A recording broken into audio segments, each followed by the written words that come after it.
पूर्णमदः। कल अपन ने पहला अध्याय पूरा कर दिया था,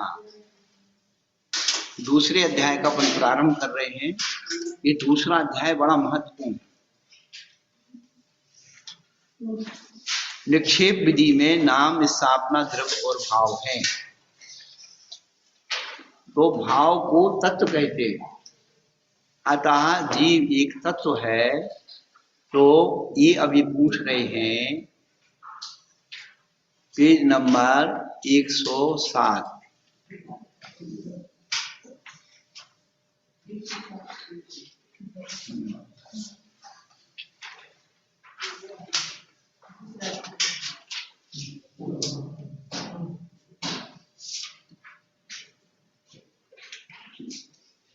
सम्यक दर्शन के विषय रूप से जीवादि पदार्थों का या तत्वार्थों का, आप दोनों लगाओ, लेकिन तत्वार्थ कहने से व्यापकता है। लेकिन यहाँ पर हमारी थोड़ी सी भूल हो गई, क्योंकि उन्होंने पदार्थ शब्द का ही आगे विश्लेषण किया है।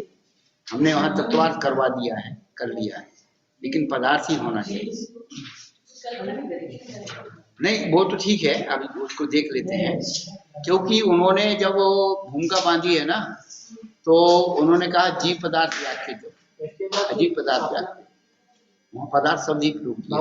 तो इसमें अंतर नहीं है, क्योंकि एक दो जगह थोड़ा सा फर्क पड़ा था तत्वार्थ पदार्थ में। ये सब जगह जो है यहाँ पदार्थ की विश्लेषण तक चले, और हमने थोड़ा सा लगाया उपयोग कि इसको तत्वार्थ कहना चाहिए, क्योंकि पदार्थ अकेला कहने से वो हो जाएगा। लेकिन पदार्थ के अंदर जो विश्लेषण है वो उसका विश्लेषण, पदार्थ का, तत्व का विश्लेषण नहीं। तत्वार्थ का विश्लेषण समय था।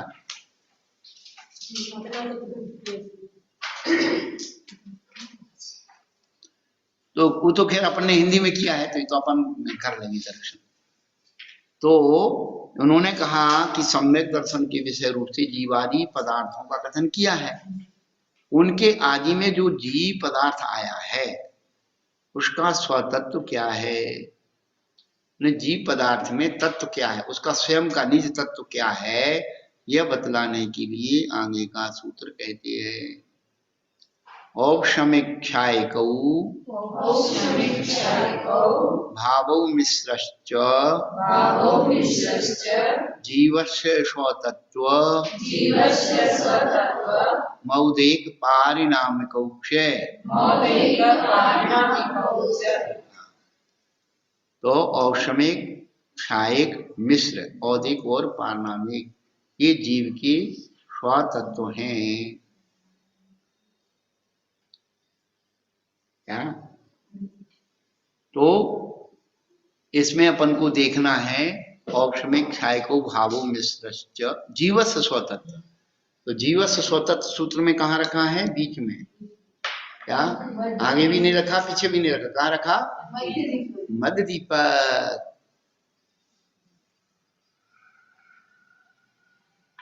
ये बहुत बड़ी जो है शब्द की विज्ञान की खोज है, शब्द विज्ञान की खोज। इस शब्द को यहीं क्यों रखा?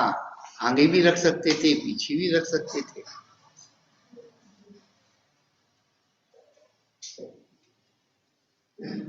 तो 5 प्रकार के दीपक में दीपकों का क्या काम है?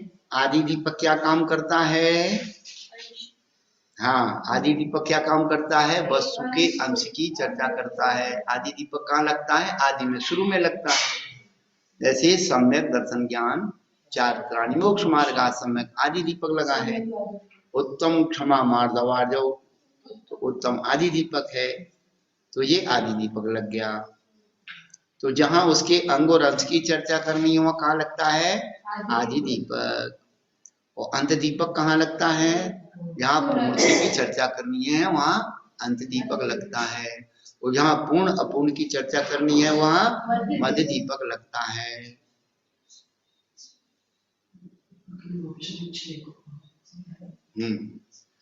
तो औपशमिक और क्षायको ये दो आदि में है। तो पूर्ण अपूर्ण की चर्चा कर रहे हैं कि औपशमिक भाव नष्ट हो जाएगा आगे के दो भाव में, क्षायक भाव बचेगा। और पीछे दो भाव हैं, औदिक और पारनामिक। औदिक भाव नष्ट होकर के पारनामिक भाव बचेगा। और मिश्र तो दोनों का औपशमिक और क्षायक का मिश्र है, तो वो तो न्यूट्रल है, उसका तो मिक्सचर होके बना है। तो उसी के मिश्र के औपशमिक क्षायक के बाद मिश्र रख दिया। मिश्र किससे बना? उपशम और क्षायक से। क्षय और उपशम को क्षय उपशम कहते हैं। मिश्र का दूसरा नाम क्या है? क्षय उपशम। क्षय और उपशम क्षय उपशम।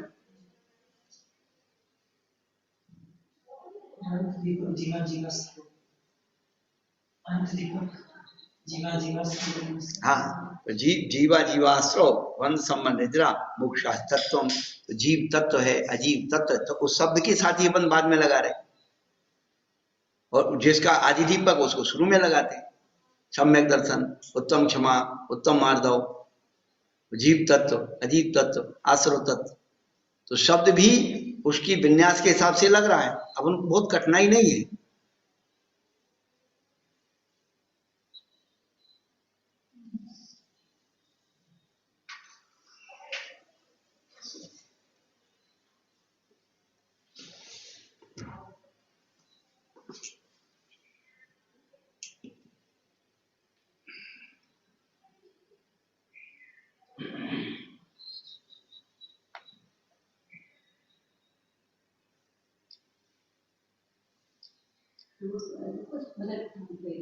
क्या फर्क पड़ा इसमें कि आदि में क्यों लगा, अंत में क्यों लगा? मतलब एक अंश मतलब सम्यक दर्शन, सम्यक ज्ञान, सम्यक दर्शन, तीनों के साथ को सम्यक लगाना था, लेकिन पहले में क्यों लगाया इसको? आदि दीपक अंश की चर्चा करता है कि सम्यक दर्शन होने के बाद ज्ञान तो नामक सम्यक हो जाता है, लेकिन चार भजनी है हो नहीं हो। तो सम्यक दर्शन मोक्ष मार्ग का एक अंग है, पूरा मोक्ष मार्ग नहीं है। सम्यक ज्ञान मोक्ष मार्ग का एक अंग है, सम्यक चार्थ मोक्ष मार्ग का एक अंग है।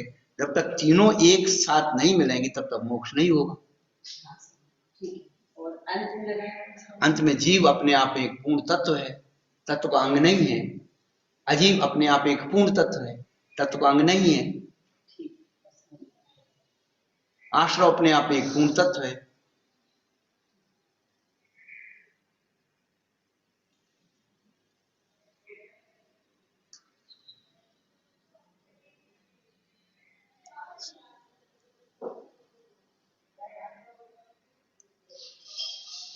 भैया जब तक प्रोफेसर टीकम चंद्र जैन है तब तक उनसे ले लेते हैं, उनसे कॉल से कॉन्टेक्ट करें।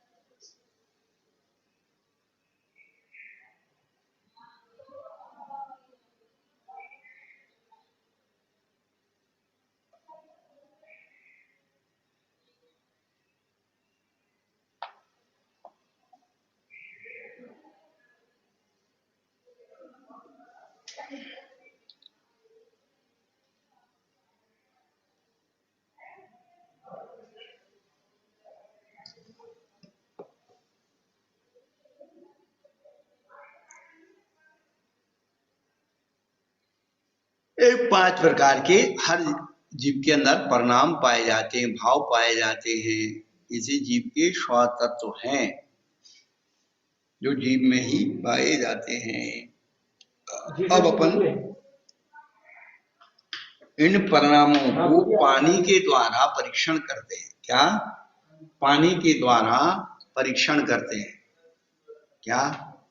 तो जैसे एक कांच के गिलास में हमने मैला पानी लिया बरसात का और उसमें फिटकरी डाल दी, तो सारा पानी मैल कहाँ बैठ गया? नीचे बैठ गया, और ऊपर साफ पानी हो गया। हाँ, अभी बता। शुरू हमने क्या किया, जो ऊपर साफ पानी था उसे दूसरे बर्तन में डाल दिया और कीचड़ को अलग कर दिया। ये दूसरी अवस्था हो गई। तीसरी अवस्था क्या है? ऊपर साफ पानी है, नीचे मैल है, लेकिन हमने थोड़ा सा इधर से उधर सरकाया, ऊपर साफ पानी रहा, नीचे मैल रहा, लेकिन पानी और मैल के बीच में जो लेयर है उसमें थोड़े से अंश ऊपर आ गई। वो मिश्र हो गया। वो पूरे पानी में मैल घूम गया, वो औदिक हो गया। और एक ऐसा पानी जिसमें शुरू से ही मैल नहीं था, वो पारनामिक हो गया। उपशम के भाव को औष्मिक कहते हैं, क्षय के भाव को क्षयक कहते हैं। और मिश्र किसे कहेंगे? ऊपर क्षय, नीचे उपशम, बीच में उदय। ऊपर क्षय, नीचे उपशम, बीच में उदय, उसको क्या कहेंगे? मिश्र, क्षय उपशम कहेंगे। जो क्या करता है? चल मल अगाढ़ दोष उत्पन्न करता है।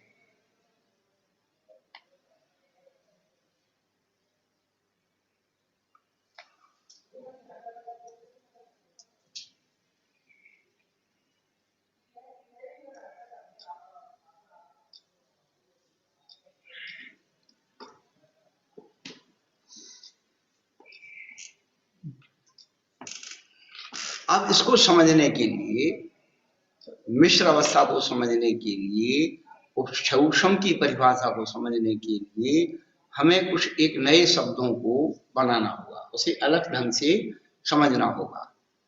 ये मिश्र कैसे कहलाता है? हमारे कर्मों में दो प्रकार की वर्णा है, एक सर्वघाती, दूसरी देशघाती। तो अपन ने जो पानी, मैल वाला पानी लिया है, तो उसमें दो प्रकार की वर्णाओं को अपन स्थापन करते हैं। क्या? एक परमाणु से लेकर के वो परमाणु, दो परमाणु, तीन परमाणु के स्कंद बन गए, है ना? तो एक परमाणु से लेकर के 10 परमाणु तक के स्कंद को हमने क्या कर दिया? देशघाती नाम दे दिया। और 11 से लेकर के 20 तक के परमाणुओं के स्कंद को हमने सर्वघाती नाम दे दिया, है ना? समझ में आया? 1 से 10 एक परमाणु का वो है, फिर कोई 2 परमाणु का स्कंद हो गया, कोई 3 का हो गया, ऐसे स्कंद बनते गए, भारी हल्के से भारी की तरफ जाएंगे। तो 10 तक अपन ले गए तो देशघाती हो गए, और 11 से लेकर 20 तक के सर्वघाती हो गए। तो प्रक्रिया में क्या होता है? हमेशा कोई भारी चीज कहाँ जाएगी? सबसे पहले नीचे आएगी। तो 20, 19, 18, 17, 16, 15, 14, 13, 12, 11 ये भी नीचे बैठ गए। फिर किसका नंबर आएगा? 10, 9, 8, 7, 5, 4, 3, 2, 1।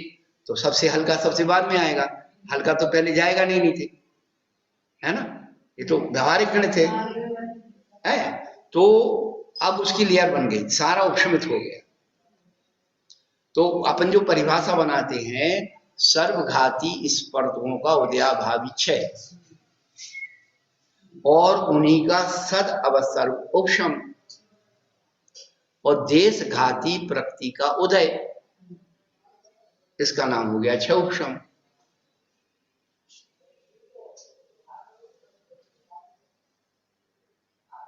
तो सर्वघाती स्पर्धकों का उदयाभावी क्षय, उस उदयाभावी क्षय पर याद रखो, सत्ता से अभाव रूप क्षय नहीं कहा। क्या क्या? इस शब्द की व्युत्पत्ति पे भी हम ध्यान देंगे तो समझ में आएगा। तो सर्वघाती स्पर्धकों का क्या कर दिया? उदयाभावी क्षय, सत्या से अभाव नहीं किया, और उन्हीं का सद अवसर उपशम। किनका? सर्वघाती स्पर्धकों का सद अवसर, यानी सर्वघाती रूप थे तो सर्वघाती रूप ही नीचे बैठ गए, देशघाती होकर के नहीं गए। तो सर्वघाती स्पर्धकों के साथ दो शर्त हैं, उदयाभावी क्षय और सदवत्सर उपशम। और देशघाती प्रकृति के साथ क्या शर्त है? तो जो ऊपर के पानी माने साफ पानी में मैल से जो जुड़ा हुआ पानी है, उसमें थोड़ी सी लेयर पानी मैल की आ गई, वो क्या करती? चल मल अगाढ़ दोष उत्पन्न करती है। तो यही चार्थ मोहिनी, दर्शन मोहिनी क्या करती है? हमारे अंदर चल मल अगाढ़ दोष उत्पन्न करती है, छोटी छोटी वस्तुओं को प्रभावित करती है, हम प्रभावित होते। तो जो परिणामों में उछल-कूद मच जाती है निमित्त के द्वारा, वही चल मल अगाढ़ दोष उत्पन्न करती है। जैसे शांति राज्य शांति वाले पाठ से जो एग्जांपल मिलते हैं, यही है या उसके हटकर कुछ और है? नहीं, देखो ऐसा है, ये सब चीजें एक शुद्ध सम्यक दर्शन के लिए ये जो है उदाहरण यही है। ये 24 भगवान की शक्ति ऐसी है, पर जीव जो है थोड़ा सा ये रहता है कि चलो भगवान पार्श्वनाथ भगवान से उपसर्ग सहन किया, इनकी तो हमारे अंदर भी कष्ट सहन करने की शक्ति आ जाएगी। शांतिनाथ भगवान शांति के नाम शांति है, तो उनके नाम के अनुसार मेरा काम शांति हो जाएगा। अनुप्रास उठा लेते थे।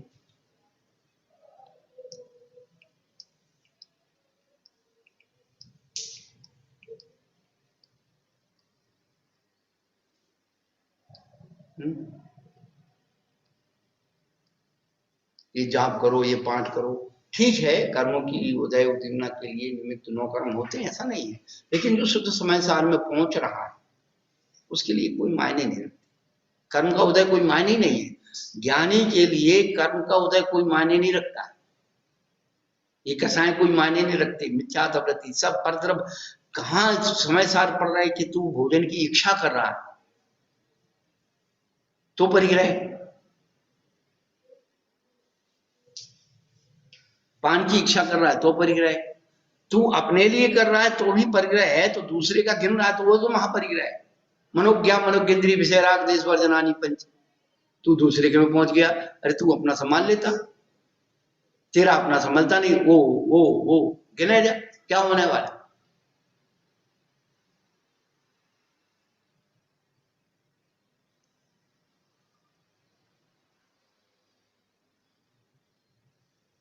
मूर्छा परिग्रह का, इच्छा परिग्रह है, लोभ परिग्रह।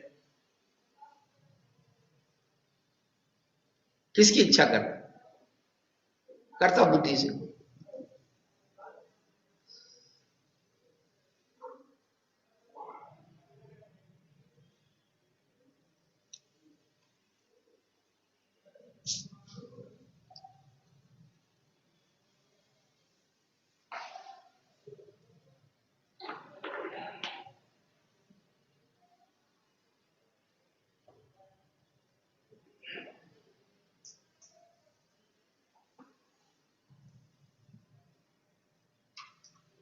तो मूल 5 भावों में अपने परिणामों को समझना है। ये जीव के 5 असाधारण भाव हैं, इसलिए ये जीव के स्वातंत्र हैं, यानी जीव के अंदर ही पाए जाते हैं। असाधारण का मतलब जो अन्य परद्रव्यों में ना पाए जाएं, केवल एक ही विशेष द्रव्य में पाए जाएं, उसे असाधारण कहते हैं।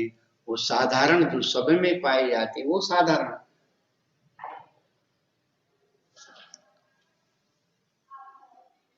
बहन जी आप पढ़ेंगे, पढ़ लोगे? हाँ तो पढ़ो। आपका आप बहुत दिन में आए हैं, आए तो रोज हैं लेकिन आपका नंबर नहीं आया।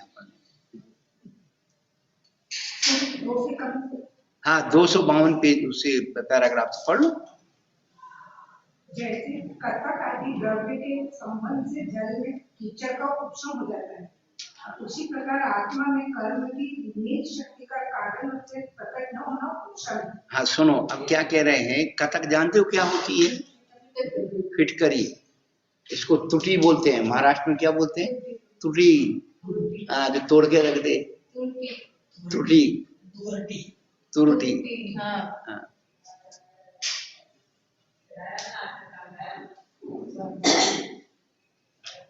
तो जब परिणामों में उपशमता होती है तो आनंद का अनुभव होता है, और जैसे ही कर्म के उदय में वो राग द्वेष मोह की परिणति मिल जाती है उदय का, और राग द्वेष का में निमित्त मिल जाता है तो फैल जाता है जी बाहर की तरफ। क्या कर्म के उदय में जीव बाहर ना फैले वही तो ज्ञानी है। ज्ञानी जीव किसको कहा? जो कर्म के उदय को झेल ले जाए। क्या कर्म के उदय को झेलना इतनी आसान बात नहीं है। वो हमारे भैया कह रहे थे ना सवेरे, अक्षय भैया, अरे उदय कुछ नहीं करता है, जिस दिन उदय आएगा पता लग जाएगी। वो ऐसा हलाता है 3 लोग को, पूरा शरीर हलता है उदय में।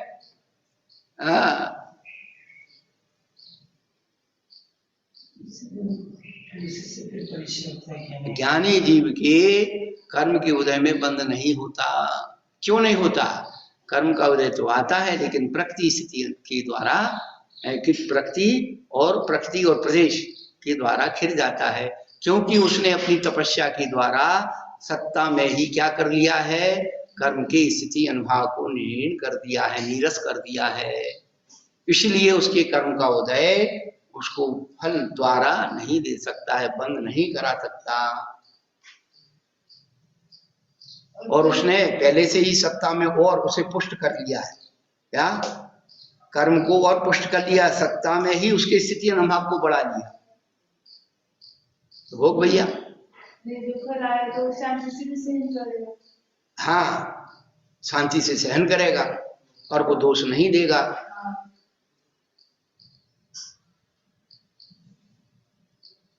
तू उदया तो बहुत दूर की बात है, तू सत्ता में ही उस कर्म की स्थिति अनुभाव को बढ़ा रहा है। बढ़ता है कि नहीं? सत्ता में कर्म का स्थिति अनुभाव बढ़ता है कि नहीं? उत्कर्षण अपकर्षण किसका होता है? बोलिए। किसके द्वारा होता है? बस एक समय पर मिथ्या सम्मत की तरफ चेतना जाएगी तो मिथ्यात की स्थिति अनुभाव, कर्मों की स्थिति अनुभाव क्षीण होंगे। भाव हम और पुष्ट करते चले जा रहे हैं अपनी गणत लगा लगा करके। अरे अपनी गणत छोड़ दे, गुरुओं की गणत डाल तो कल्याण होगा। रागी तो उसी मोहियों की गणत को अपने अंदर डाल दिया।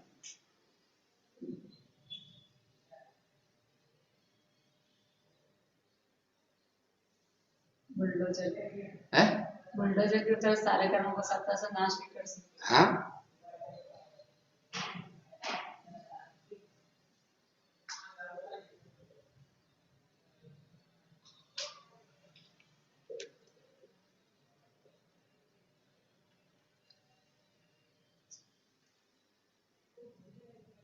जैसे उसी जल को दूसरे साफ बर्तन में बदल देने पर कीचड़ का अत्यंत अभाव हो जाता है, वैसे ही कर्मों का आत्मा से सर्वथा दूर हो जाना क्षय है। जिस प्रकार उसी जल में कर्ता की द्रव्य के संबंध से कुछ कीचड़ का अभाव हो जाता है और कुछ बना रहता है, उसी प्रकार वही भाग मिश्र है। हमने बता दिया कि कतक फल डाला तो कुछ तो अभाव हो गया, कुछ बना रहा, तो ये तो समझाने के लिए है। पर हमने बताया कि वो नीचे सर्वघाती स्पर्श उदय अभाव क्षय है और उसी का सतत उपशम है और देशघाती प्रकृति का उदय है। उसे मिश्र या उपशम कहते हैं। क्षय और उपशम दो बातें, तो ऊपर क्षय नीचे उपशम बीच में उदय। उदय किसका है? देशघाती प्रकृति का। ऊपर क्षय किसका है? सर्वघाती स्पर्श का। नीचे उपशम किसका है? सर्वघाती स्पर्श। हाँ, ऊपर क्षय हो गया, नीचे उपशम हो गया, किनका? सर्वघाती स्पर्श। उदय किसका रहा? देश। इतनी सी तीन बातें याद रखो बस। उपशम हो गया, मिश्र हो गया। तो वो क्षणिक कसाय जो है पूरे पानी को गंदला बनाने की चेष्टा कर देती है, अपन को पता नहीं लगता है।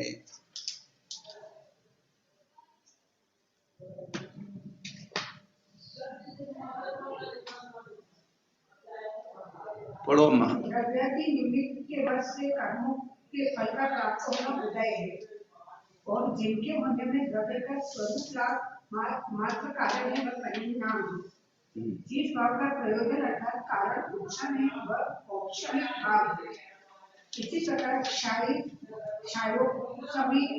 और पानी नामिक भावों की व्युत्पत्ति करनी चाहिए। हाँ, तो इन्होंने एक की बता दी, क्या? जिस भाव का प्रयोजन अर्थात कारण उपशम है वह औपशमिक है, तो उपशम के भाव को औपशमिक कहते हैं, क्षय के भाव को क्षय कहते हैं। और दोनों को मिला दो, क्षय और उपशम को मिला करके क्षावशमिक हो गया। उदय के भाव को उदय को, परिणाम के भाव को पारणामिक कहते हैं। इनमें सब में प्रत्यय लग गया। क्या? प्रत्यय लगने से शब्द क्या बन जाता है? बोलो।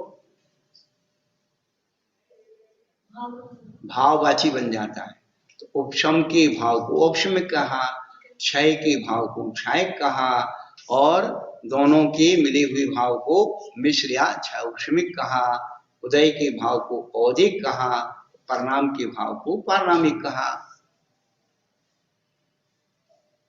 ये परिणाम अपने हाथ में है, दूसरे के हाथ में नहीं है। अपने भाव अपने हाथ में है, लेकिन अपने भाव हम जब दूसरे के हाथ में कर देते हैं तो मिसयूज हो जाता है। और अपने भाव अपने हाथ में रहे, पर का प्रभाव ना डालने दें, तो अपन शुद्ध समय सार में पहुंच जाए।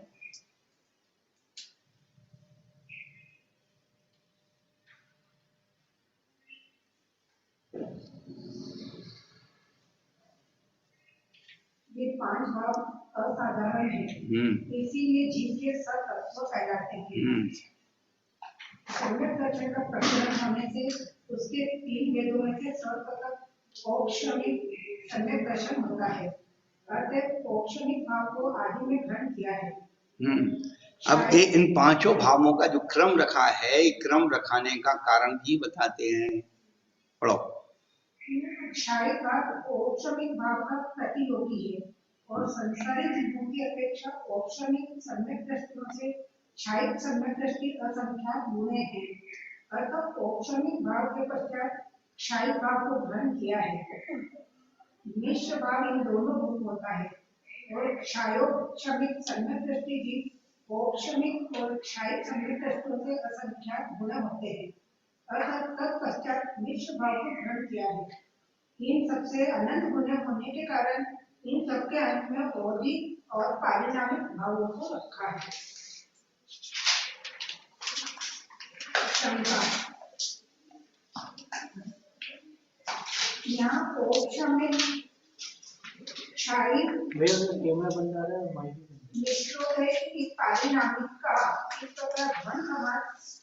यहाँ पर जो पहले पेज पर जो उन्होंने कहा, इन 5 भावों का क्रम रखने का क्या कारण है क्या, तो सबसे पहले जीव को सम्यक दर्शन का प्रकरण है। प्रकरण किसका चल रहा है, झूठा नहीं है। तो सम्यक दर्शन का प्रकरण होने से सबसे प्रथम जीव को औक्षणिक सम्यक प्राप्त होता है, और उसके बाद क्षायक भाव और औक्षणिक भाव का प्रतियोगी है। माने औक्षम का माने औक्षम से एकदम क्षायक बन सकता है, तो उसका प्रतियोगी है, कॉम्पिटिटर, इसलिए उसको नाम रख दिया है। संसारी जीवों की अपेक्षा औक्षमिक सम्यक दृष्टियों से क्षायक सम्यक दृष्टि असंख्यात गुणे हैं, और औक्षमिक सम्यक भाव के पश्चात क्षायक भाव को इसलिए ग्रहण किया है। मिश्र भाव इन दोनों रूप होता है, और क्षायोक्षमिक सम्यक दृष्टि औक्षमिक क्षायक सम्यक दृष्टियों से भी असंख्यात गुण है। तो तीसरे नंबर पर आ गया, और उससे ज्यादा औजेक वाले हैं, और उससे भी ज्यादा पारिणामिक वाले हैं। पारिणामिक तो भव सब में पाए जाएंगे, इसलिए इनके 5 भावों का रखने का क्रम ये बताया। अब अपने परिणामों को हमें 5 भावों में रख करके विचार करना है कि हमारे परिणाम कौन से परिणाम के साथ हैं, औदिक के साथ हैं, औक्षमिक के साथ हैं, क्षायिक के साथ हैं, मिश्र के साथ हैं। तो जब परिणामों में उपक्षमता आती है तो हर वस्तु का स्वरूप दिखता है। पानी में मैल उपशमित हो तो उसमें अपना चेहरा दिखता है।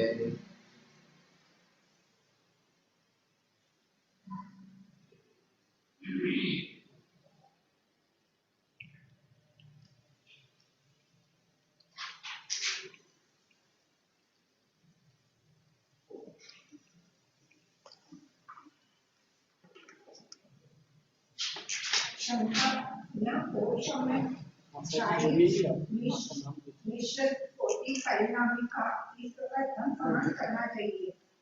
ऐसा करने से सूत्र में रोध शब्द नहीं रखने पड़ते। समाधान ऐसी शंका नहीं करनी चाहिए, क्योंकि सूत्र में यदि च शब्द न रखकर धन समास करते तो मिश्र की प्रसिद्धि अन्य गुण की अपेक्षा होती, किंतु वाक्य में च शब्द के रहने पर उससे प्रकरण में आए हुए क्षणिक और क्षायिक भाव का अनुकर्षण हो जाता है। हाँ, इधर उन्होंने एक शंका की कि आपने जो सूत्र बनाया उसमें क्षायको मिश्र जीवस्य स्वतंत्र मौलिक परिणाम को किया, तो 2 जगह चाचा पद आ गए। देखो अभी सवेरे भी अपन दोपहर में सवेरे बोला नहीं, अभी हाँ दोपहर की उच्चारण कर रहे थे ना, षड्विंश विंशति, तो ती को कम कर दिया। क्यों कम कर दिया? सूत्र के अनुसार एक अक्षर भी यदि कम होता है तो क्या होता है बताओ? व्याकरण के नियम में सूत्र या शब्द बनाते समय यदि एक अक्षर भी कम होता है तो उत्तोत्सव मन्यते बुधा, उत्त उत्पत्ति जैसी प्रसन्नता होती है। देखो व्याकरण है? एक अक्षर भी कम हो तो तुरंत हाँ, इससे कम समझा सके कम शब्दों में किसी बात को समझा देना। आप लोग प्रश्न, अरे महाराज इतनी बड़ी बात हम तो जानते नहीं थे, आपने तो इतने शब्द कम शब्द में समझा दिया, हमको खुशी।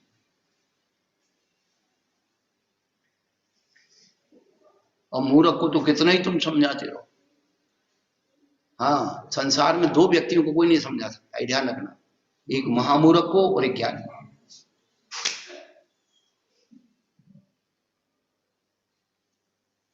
जो मूर्ख शिरोमणि है, जिसने ठान लिया है मुझे यही करना है, तो उसके तीन गाल में तो तीन थकर भगवान नहीं समझा पाए, हम क्या समझा पाए?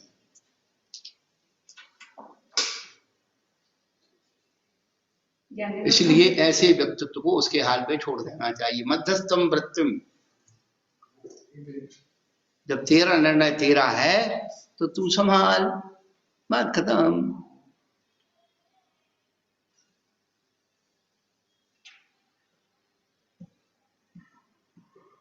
जब हमारे कोई अपना कल्याण कर लेगा, वो ठीक है, मार्ग तो यही है और क्या है।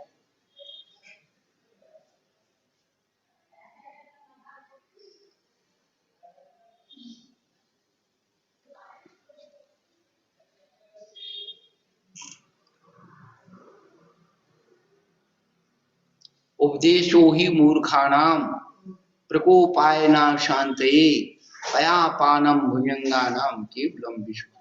बचपन में जो नीतियां पढ़ी है ना, वो हमारे जीवन में हमें अमृत दे रही है। क्या मूर्ख को उपदेश देना उसी प्रकार है जिस प्रकार सर्प को दूध पिलाने जैसा। सर्प को दूध पिलाएंगे केवल विष ही बनाएगा, विष ही उगलेगा।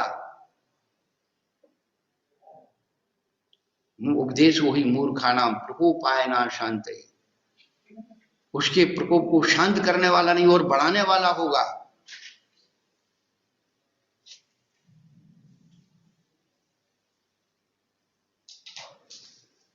और ज्ञानी पुरुष का काव्य शास्त्र विनोदेने कालो गच्छति धीमताम व्यसनेन च मूर्खाणाम निद्रिया कलहेन। क्या काव्य शास्त्र और विनोद के द्वारा धीमताम बुद्धिमानों का समय कैसे व्यतीत होता है? काव्य शास्त्र विनोदेने कालो गच्छति धीमताम, आनंद से प्रसन्नता से। और मूर्ख का व्यसनेन च मूर्खाणाम निद्रिया कलहेनवा, व्यसन में, निद्रा में और कलह में उसका समय व्यतीत होता है मूर्खों का। अपने अपने आप को, अपन को सबको रखने देखना है कि हमारे अंदर ज्ञान आया है कि मूर्खता आई है। हाँ, कर्म का नो कर्म सबके पास है, ये जीव बड़ा होशियार है। हाँ, किसी भी नो कर्म मान करके अपने आप को होशियार बनाना शुरू कर देता है। नहीं, ऐसे ही ठीक है भाई, हम नो कर्म की व्यवस्था को नहीं बदल सकते हैं, अपने परिणामों की व्यवस्था को बदल सकते हैं। एक नो कर्म बदलोगे दूसरा नो कर्म तैयार है, दूसरा नो कर्म बनोगे तीसरा नो कर्म तैयार है। तुम किन किन के पीछे भागोगे? नो कर्म के पीछे। जो सेठ होकर के नौकर के पीछे भागता है, क्या वो सेठ थोड़ा ही है क्या? सेठ के पीछे नौकर दौड़ना चाहिए तो तेरी सेठाई है।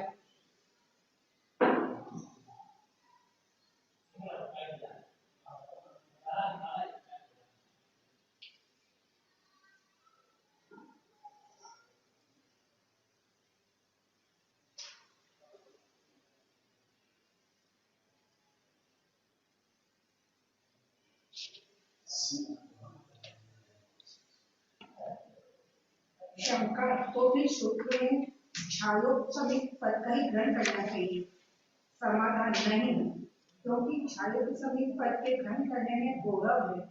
अतः इस दोष को दूर करने के लिए छायोपसमित पद का ग्रहण न करके मिश्र पद रखा है।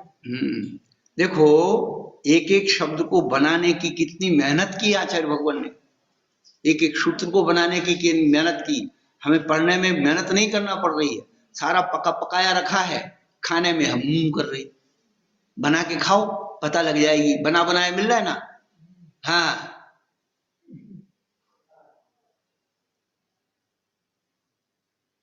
ये बना बनाया रखा हुआ है, कुछ नहीं है, इसे पढ़ना है, समझना है। उन्हें कहा दो चार लगाए, एक चाकू दोनों ही चाकू गोर करके ये बना दे, द्वंद्व समास कर देते, चार शब्द नहीं, दो दो जगह नहीं रखना पड़ते।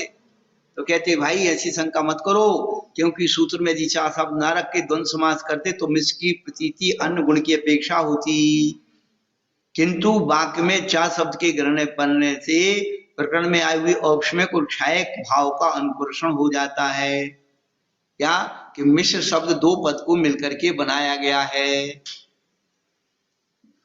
नहीं तो उसको मिश्र को ग्रहण करने के लिए फिर उन्हें एक तीसरा शब्द और डालना पड़ता, चा से काम चल गया।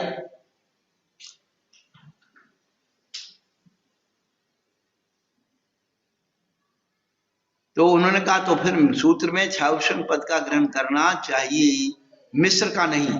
इसमें शब्द छूट गया, क्या जो शंका की है कि फिर सूत्र में छावसन पद का ग्रहण करना चाहिए, मिश्र का नहीं।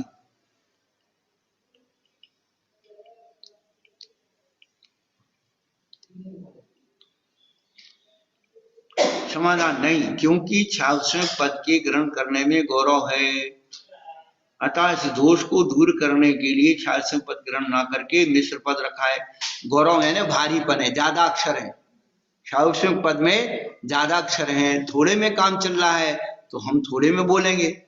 अब थोड़ी बात को आपने बड़ा चढ़ा करके यूं खींच खाच के लंबी चौड़ी कर दो, क्या फायदा। काम उतने ही शब्द से चलना था और उतने ही शब्द से होना है।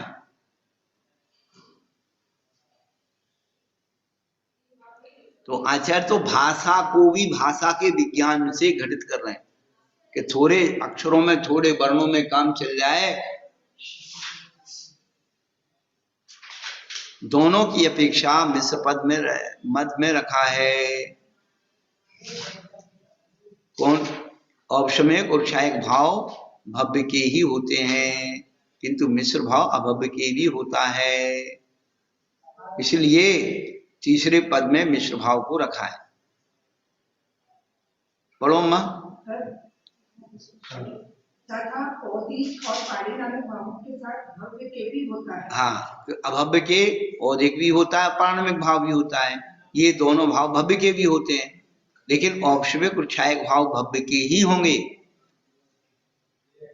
शंका भावों के लिंग और संख्या के समान सतत्व पद का वही लिंग और संख्या प्राप्त होती है। हाँ, शंका की भावों के लिंग और संख्या के समान स्वतत्व का पद वही लिंग और संख्या प्राप्त होती है। ये लिंग संख्या क्या है? वो व्याकरण का नियम, स्त्रीलिंग पुल्लिंग और जो पुल्लिंग, हाँ पुल्लिंग स्त्रीलिंग नपुंसकलिंग व्याकरण की दृष्टि में पहले पुल्लिंग आता है व्याकरण में, फिर स्त्रीलिंग आता है, फिर नपुंसकलिंग आता है व्याकरण में, और सिद्धांत में पहले स्त्री फिर पुरुष फिर नपुंसक। बड़े विचित्र गणित बनाए। हाँ, ये पुरुष जो है ना बीच में बेचारा, बीच में मरता है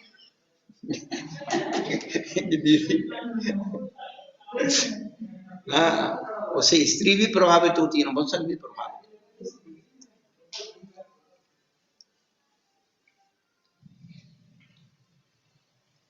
दोनों से प्रभावित होता है। नपुंसक स्त्री से भी प्रभावित होता है, इसलिए उसको आखिरी में ला दिया कि तू जिसके साथ चाह तो चला जाए। समाधान नहीं, क्योंकि जिस पद को दो लिंग और संख्या प्राप्त हो गई है उसका वही लिंग और वही संख्या बन जाता है। सतत्व का व्युत्पत्ति लक्ष्य अर्थ है स्वम तत्वम सतत्वम, जिस पद का जो भाग है ये तत्व शब्द की व्याख्या है, क्या? तद्भाव तत्वम, जिस वस्तु का जो भाव है वह तत्व है, और स्व तत्व तत्वम। विशेष है। 5 भावों के साधन में 4 भाव निमित्त की प्रधानता से तय गए हैं और अंतिम भाव योग्यता की प्रधानता से। जब में जितने कार्य होते हैं उनका वर्गीकरण इसी हिसाब से किया जाता है। कहीं निमित्त को प्रमुखता दी जाती है और कहीं योग्यता को, पर इससे अनुवस्तु का कारकत्व अन्य में मानना उचित नहीं है। ऐसे विभागीकरण के दिखलाने का इतना ही प्रयोजन है कि ध्यान जिस कार्य का जो सुनिश्चित निमित्त हो उसका परिज्ञान हो जाता है।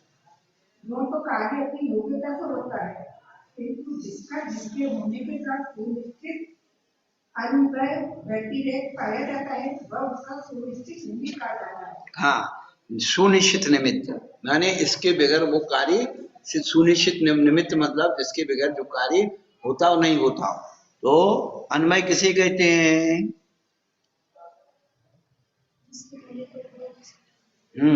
जिसके होने पर कार्य होता है वो अन्वय है, और व्यतिरेक जिसके ना होने पर कार्य ना हो वह व्यतिरेक है।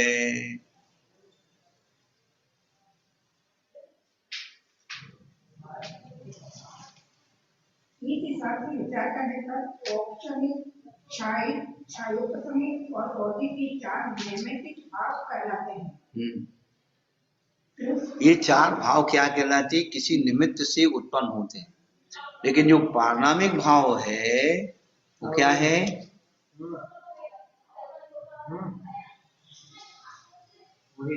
योग्यता की प्रधानता से। उसमें वही पारणामिक भाव जो है योग्यता प्रधान है, उसमें कोई निमित्त प्रधान नहीं है।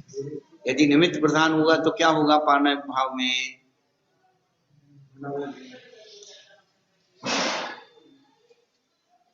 पारणामिक भाव में निमित्त प्रधान होगा तो क्या होगा?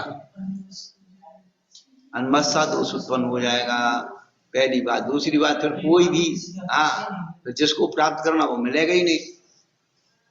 फिर उसमें कर्म के उपशम क्षय उपशम की अपेक्षा लग गई तो पारणामिक नहीं रहेगा, उसमें मेल की वो हो गई।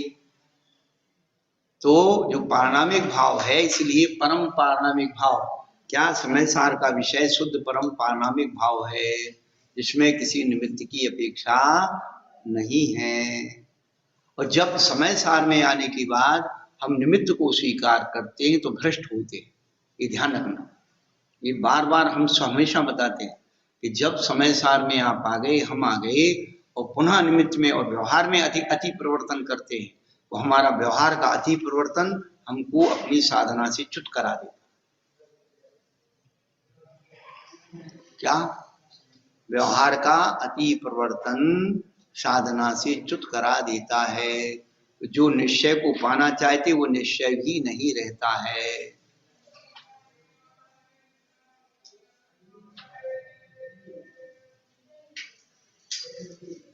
हम पाप को छोड़ने की जगह व्रत छोड़ने को तैयार हो जाते। क्या? जितना हिम्मत हम व्रत छोड़ने की करते हैं उतनी हिम्मत हम पर विकल्पों को छोड़ने की करें, परमात्मा बन जाए। परमात्मा बनने को दूसरे के हाथ में थोड़ी, अपने हाथ। हम पर को परमाने की कोशिश कर रहे हैं। कितने दिन परमा लेंगे? एक जगह परमा, 2 जगह परमा, निमित्त तो वही सब जगह मिले।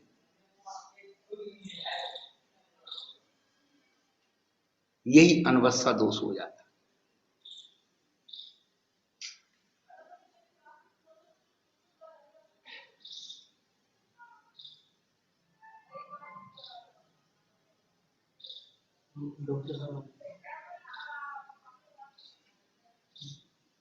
इसीलिए आचार्य कहते हैं गृहस्थ के बिना निमित्त की कुछ नहीं होता और साधु के लिए निमित्त कुछ करता है। जो साधु निमित्त को बांध करके निमित्त पर ही रह जाएगा वो कभी अपनी साधना को पूर्ण नहीं कर पाएगा। समय सार को व्यवहार और निश्चय से परे वो समय सार है। न व्यवहार का पक्ष है न निश्चय का पक्ष है, वो समय सार है, वो साधना की पूर्णता है।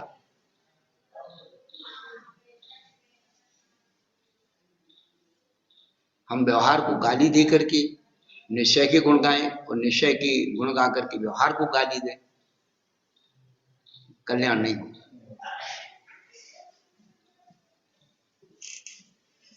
अर्पिता नर्पित सिद्धि मुख्य पहुंच, दोनों बातों को स्वीकार करना चाहिए। द्रव्य क्षेत्र काल भाव की परिस्थितियों पर जिसका चिंतन है वही साधना है, बाकी क्या है।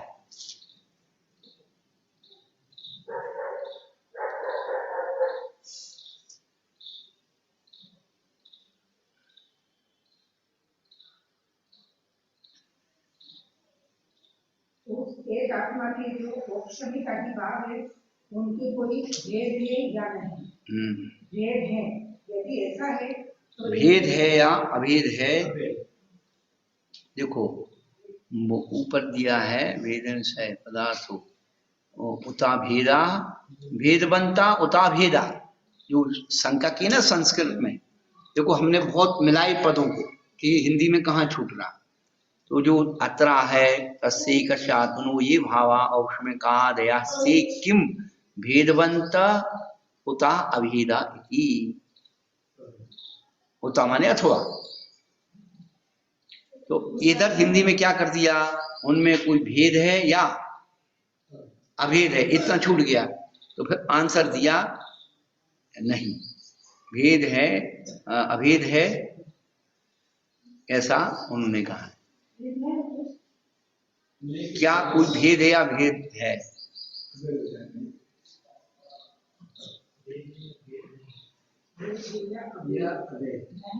हाँ, तो उसका आंसर दिया उताह नहीं, भेद है। ये नहीं पर जो है प्रश्नवाचक ऊपर लगेगा, इसमें भी थोड़ी सी वो हो रही है। भेद है अभेद है, ये प्रश्नवाचक छोड़ करके कर दिया।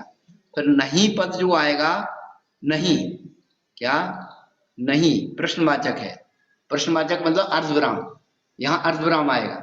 नहीं क्या भेद है, ये जो है ना वृत्ति नहीं में जो पूर्ण विराम लगा है ना, वो ऊपर अभेद है ऐसा प्रश्नवाचक करके छोड़ दो, और नहीं नहीं को अर्धविराम लगा दो।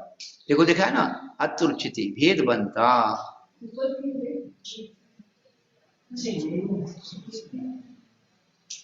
ये हिंदी की व्याकरण से वाक्य बनाना पड़ेगा। पर अभेद पद छूट रहा है, उसके कोई भेद है या नहीं, तो या की जगह या उताह अभेद है, भेद है अभेद है ऐसा प्रश्न हुआ है। उसके कोई भेद हैं या अभेद हैं, तो कहते नहीं उसके भेद हैं। आंसर दिया नहीं उसके भेद हैं। यहाँ की जगह प्रश्न लगा ले बस, नहीं तो हो जाएगा। अभेद तो कोई भेद है नहीं, वो हटा दे बार नहीं, बार हटा दे।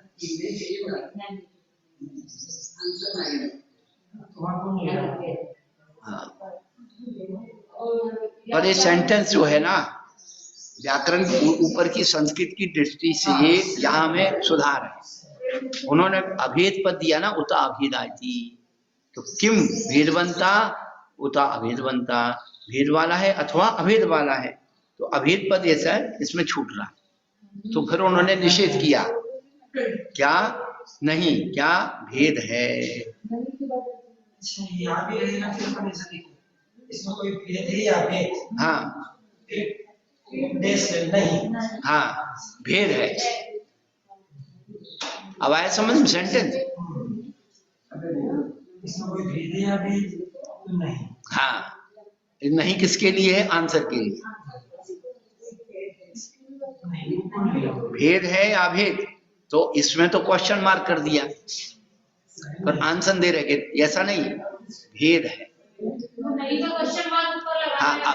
हाँ, तो ये जो है निषेध करके विधि की है। ये जो आंसर दिया है ना, ये निषेध करके विधि की है। आंसर दो प्रकार से दिया जाता है, एक डायरेक्ट और दूसरा निषेध करके विधि रूप। जो आपने कहा ऐसा नहीं है, नहीं ऐसा नहीं है, नहीं ऐसा नहीं, तो नहीं दो बार आ गया, तो नहीं अर्धविराम ऐसा नहीं है।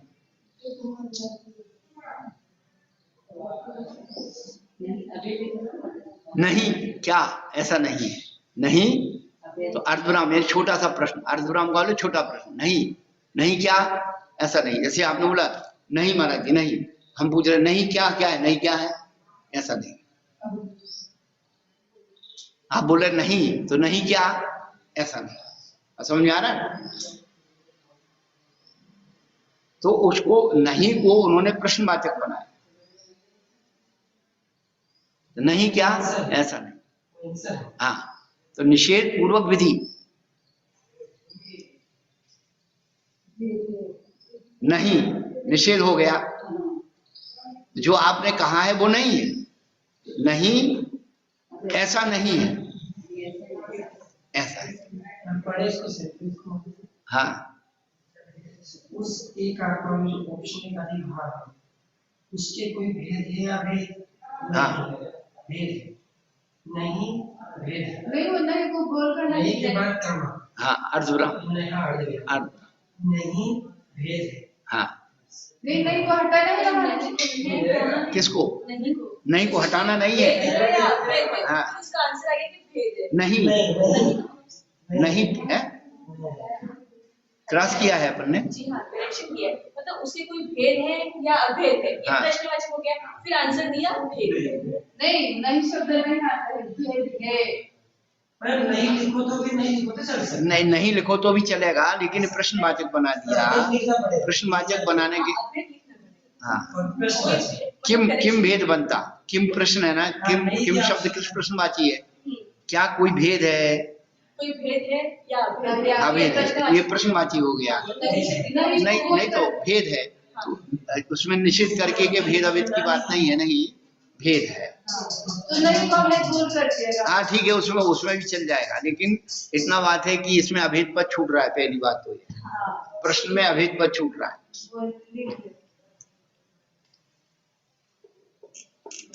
श्रद्धा हो जब जिन वाणी पर विनय सही